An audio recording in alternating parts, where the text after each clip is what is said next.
আসসালামু আলাইকুম। ইমাম সাহেবরা নামাজ পড়ায়। আমরা জানি সকলেই যে নামাজ পড়ানোর ক্ষেত্রে ইমাম সাহেবদের কিছু ভুল ত্রুটি হইতেই পারে। নামাজের ভিতরে দেখা যায় রুকু সেজদায় একটু ভুল হইতে পারে। তারপরে সূরা কেরাতের সময় একটু ভুল হইতে পারে। তাহলে এটা ধরাই দেওয়ার জন্য তার পিছনে কেউ না কেউ থাকতে হয়। হয় মুয়াজ্জিন থাকবে যোগ্যতা সম্পন্ন হইলে, আর না হয় মুয়াজ্জিনের পাশে কেউ যোগ্যতা সম্পন্ন যদি কেউ ব্যক্তি থাকে মুসল্লি, তাহলে সে সামনে যেয়ে দাঁড়াবে বা ইমামের পিছনে দাঁড়াবে। এটাই তো নিয়ম।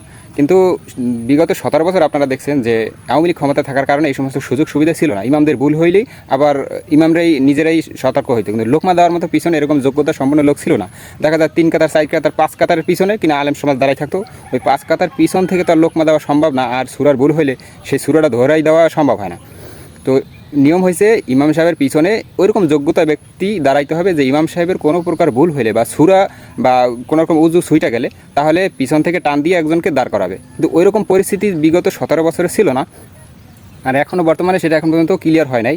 এখনও সেই দুঃশাসন রয়েই গেছে, পুরোপুরি ক্লিয়ার হয় না। আশা করি এটাও ক্লিয়ার হয়ে যাবে যে ইমাম সাহেবের পিছনে ওই সমস্ত ব্যক্তিরাই দাঁড়াবে। আমার মতো মূর্খ না যে সূরা ফাতিহাটাও শুদ্ধ করে পড়তে জানে না, এরকম মূর্খরাই দেখা যায় ইমাম সাহেবের পিছনে দাঁড়ায়।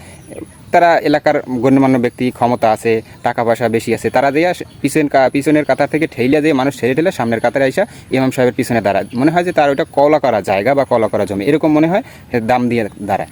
তো ইমাম সাহেবের ভুলটা ধরাই দেওয়ার মতো ব্যক্তি পিছনে থাকে না। তারা থাকে কোন জায়গায়? 5 কাতার পিছনে, কারণ তারা সামনের কাতারে দাঁড়ানোর মতো সুযোগ পায় না। তাদেরকে ঠেলে পিছনে দেওয়া হয়, না হয় তাদের এলাকার গণ্যমান্য ব্যক্তিকে ঠেলে সামনে দেওয়া হয়। এই ধরনের ভুল আমরা রেগুলার করে আসছি, কিন্তু ওই ক্ষমতার বলে বা ক্ষমতার অপব্যবহারের কারণে আমরা কেউ সাহস করে করতে পারিনি। তো এটাও আশা করি এখন থেকে এটাও পরিবর্তন হয়ে যাবে ইনশাল্লাহ।